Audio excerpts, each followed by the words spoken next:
Semuanya, selamat pagi, selamat datang kembali di channel saya. Di video kali ini saya akan ngebahas berita-berita yang viral, yaitu tentang fakta-fakta pemerkosaan 12 santriwati oleh guru pesantren di Bandung. Fakta yang pertama adalah dilakukan berulang selama 5 tahun. Jadi ketahui HW ini melakukan pemerkosaan itu selama 5 tahun, dari tahun 2016 hingga 2021 gitu kan. Jadi selama 5 tahun itu ya melakukan pemerkosaan terhadap beberapa santri gitu kan. Terus yang fakta kedua adalah 12 santriwati menjadi korban. Oke, dengan rata-rata ya dengan usia 16 sampai 17 tahun. Oke. Terus ada 4 santriwatinya itu hamil akibat ulah gurunya. Tadi ada 4 gitu kan. 4 anak yang hamil itu tersebut saat ini sudah melahirkan. Hamil sudah melahirkan semua. Maka salah seorang korban telah 2 kali melahirkan akibat perbuatan terdakwa. Telah 2 kali melahirkan. Astagfirullahaladzim, ini kenapa sih beritanya? Oke, kita baca dulu fakta-faktanya sebelum gua ngegas kali ya. Jadi gua sebelum ini langsung ke sini nantinya. Terus sebanyak 9 bayi lahir. Banyak. Oke, 2 masih dalam kandungan. Oke. Terus yang ke 5 kalau nggak salah ya. Yang kelima adalah memperkosa korban di pesantren dan hotel. Oke. Jadi sebelum itu kita akan bahas dulu, kita akan cari dulu kita akan ke Instagram dulu sebentar. Jadi ada berita terbaru, katanya bukan cuma hanya 12, katanya bertambah di 21. Apakah yang benar atau tidak ya kita akan baca dulu gini. Pusat Pelayanan Terpadu atau P2TP2A Kabupaten Garut mengungkapkan korban pemerkosaan Heri itu bertambah jadi 21 gitu kan. Para korban tersebut bukan hanya warga Garut, melainkan ada yang berasal dari daerah lain. Korban ada yang sedang hamil maupun sudah melahirkan. Khusus korban asal Garut yang sudah melahirkan sebanyak 8 orang. Semuanya tinggal dengan orang tuanya dan mendapatkan pendampingan dari tim P2TP2A Garut. Jadi ketua P2TP2A Kabupaten Garut, Diah Kurniasari, mengatakan pihaknya tengah melakukan pendampingan terhadap 11 santriwati warga Garut, korban tindak asusila seorang guru pesantren di Kota Bandung, Jawa Barat, agar tidak mengalami trauma berkepanjangan sehingga tetap memiliki semangat hidup pasti. Karena yang namanya orang yang seperti ini kan mentalnya sudah kena dong. Jadi ya mau nggak mau ya harus dikasih harus dikasih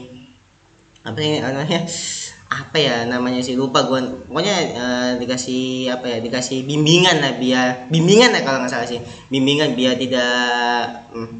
tidak trauma lagi dan bisa kembali semangat hidup gitu kan. Gitu. Kasus tersebut berhasil terungkap setelah ada 2 orang tua korban yang melaporkan ke polisi, kemudian diproses hingga pelakunya diadili.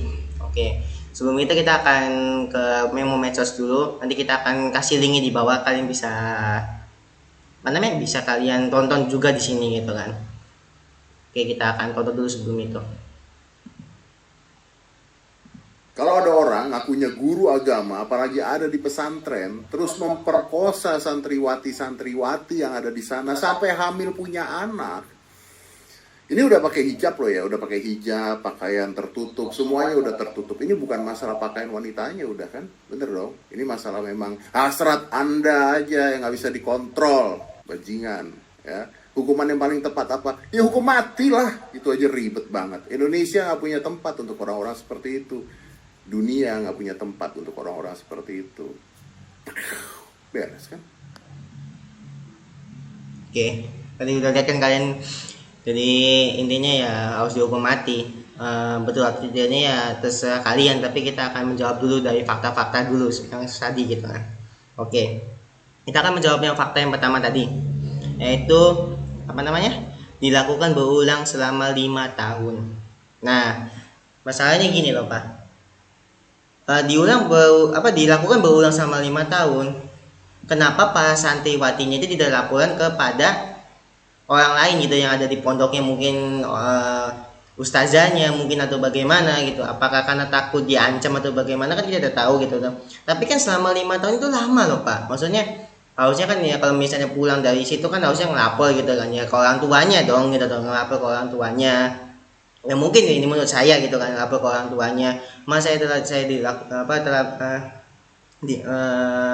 saya diperkosa oleh ustadz ini gitu misalnya, kan pasti kan ibunya laporan ke polisi. Ya mungkin bagi ada yang pro kontra dengan permasalahan saya ini gitu kan, tapi yang menurut kita sih harus laporan gitu tuh ya, di ke ustazahnya mungkin gitu kan. Nah ini kan 12 santriwati jadi korban, terus pas santriwati hamil gitu kan, terus ini kan ada yang ke hotel. Apakah guru lain tidak tahu gitu tuh, maksudnya Ustadz HW ini nih mengirimkan santriwatinya ke hotel, apakah mereka tidak tahu? Masalah kita kan kayak gitu ya Pak ya. Maksudnya si yang ustadz yang lainnya, mungkin ustadz atau ustazah yang lain masa tidak tahu sih bahwa muridnya itu dibawa ke hotel? Apakah tidak dikasih tahu atau apa berdali piknik? Kita kan nggak tahu gitu kan. Terus di sini kita juga akan membahas dengan hukuman matinya. Gua akan setuju dengan hukuman matinya. Kenapa? Karena ia melahirkan hampir 9 bayi lahir. 9 bayi lahir. 2 masih dalam kandungan. Ya maksudnya gini, dihukum mati kenapa? Ya tadi mental santriwatinya kan sudah kena gitu tuh. Maksudnya ya ibaratnya tuh sudah depresi, sudah tidak bisa menjalani hidupnya lagi, kayak seolah-olah ya kasihan gitu tuh, udah mengalami trauma yang sangat berat bagi si korbannya. Mau nggak mau kan harus dibimbing gitu kan oleh orang yang betul, sehingga tetap kembali semangat untuk menjalani hidupnya. Ya jelas dong kalau misalnya tidak dikasih dukungan seperti itu, ya mereka akan depresi dan akhirnya ya tidak kuat menjalani hidup, dan akhirnya ya bundir gitu kan, atau bunuh diri lah ibaratnya gitu kan, ya, kasihan juga. Terus juga yang pertama, yang kedua juga harus ada dukungan dong dari lingkungan masyarakatnya gitu. Kalau misalnya ada dukungan dari masyarakatnya, dia akan depresi lagi menurut saya ini kan. Maksudnya dukungan dari masyarakatnya bagaimana ya, didukung dengan semangat, jangan menyerah. Kalau misalnya diomongin lagi kan ya mentalnya bakal mentalnya bakal lemah lagi gitu tuh, didukung gitu tuh. Kalau faktor lingkungan tuh pengaruh menurut saya gitu kan. Terus di sini dengan fakta yang terbaru gitu kan, dengan 21 orang, apakah akan bertambah lagi misalnya kita kan nggak tahu gitu kan, apakah akan bertambah lagi menjadi 30 atau misal 40, ya mungkin ya ini kita nggak tahu. Tapi kan kita kan ya husnuzon, nggak boleh suzon, maksudnya kita harus suzon, mungkin cuma 21 orang gitu kan. Kita semoga sih nggak ada bertambah lagi, kasihan maksudnya itu Pak, dengan mentalnya kan kasihan gitu tuh, sudah tahu mah berat gitu korbannya ya, bukan nih kalau itu sih gila gitu kan. Kalau yang HW-nya sih gila gitu tuh, ustadznya gitu tuh. Yang maksud kita tuh dengan pakaian tertutup seperti itu aja orang tega melakukan pemerkosaan, apalagi pakaian yang terbuka yang menutup aurat tuh, maksudnya ya, apalagi yang membuka aurat gitu tuh.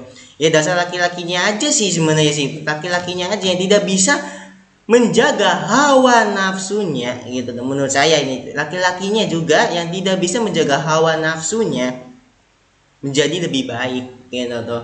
Ya dengan hal seperti ini kan ya akhirnya bagaimana? Akhirnya kan berpikir orang tuanya gitu kan, bahwa saya kalau misalnya takutnya soal di pesantren takutnya kena seperti ini gitu kan, ya pasti kan berpengaruh kepada pesantren yang lain dong. Ya walaupun cuma pesantren itu doang gitu tuh yang kena, tapi kan pengaruhnya kemana, ke pesantren yang lain gitu tuh. Soalnya kalau misalnya saya masuk sini takut kena takut kena pemerkosaan gitu tuh, takutnya kan seperti itu Pak. Tapi kan berpikirnya ya kan kayak gitu berpikirnya gitu kan. Jadi kan orang kan mau nggak mau ya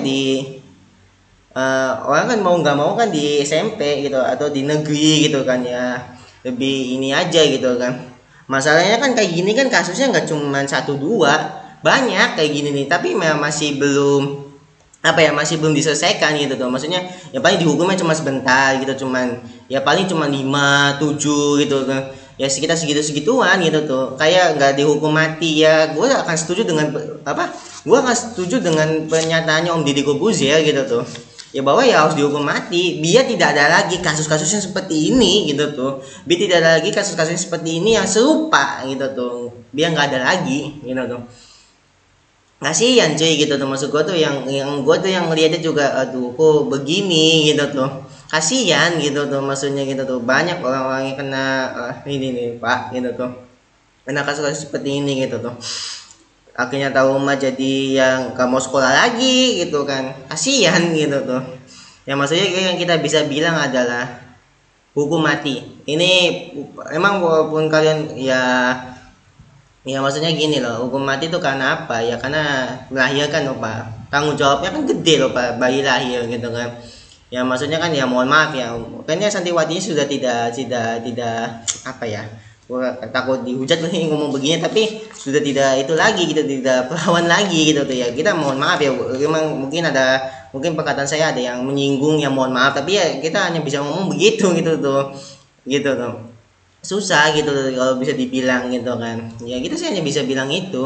Dan akhirnya ya jadi ya menurut saya ya dihukum mati itu adalah satu pilihan yang sangat tepat bagi Ustadz HW ini gitu, biar tidak ada lagi kasus-kasus seperti ini ya benar loh, biar tidak ada kasus-kasusnya seperti ini lagi dan tidak akan terulang lagi di kemudian hari, pasti dong gitu kan. Kalau misalnya terulang lagi kan ya susah gitu kan ibaratnya. Ya mungkin ya sekian dari video saya gitu kan ya, mungkin kalau misalnya saya ngomongnya kurang jelas ataupun saya ngomongnya agak belibet ya, saya setiap hari bikin konten gak cuma ini doang gitu, gue sih hanya bisa bilang kayak gitu sih.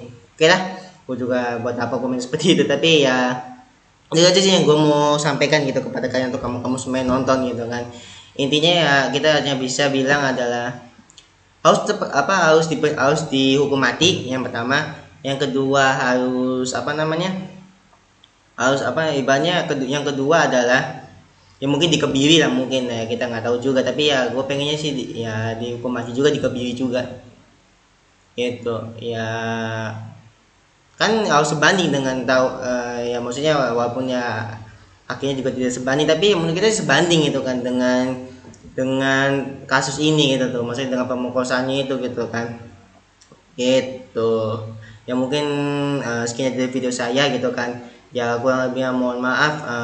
Terima kasih telah menonton video saya, dan jangan lupa like, comment, subscribe ke channel di channel saya, dan jangan lupa juga share ke teman-teman kalian kalau video ini berguna. Terima kasih dan sampai jumpa lagi di video-video selanjutnya. Sampai jumpa.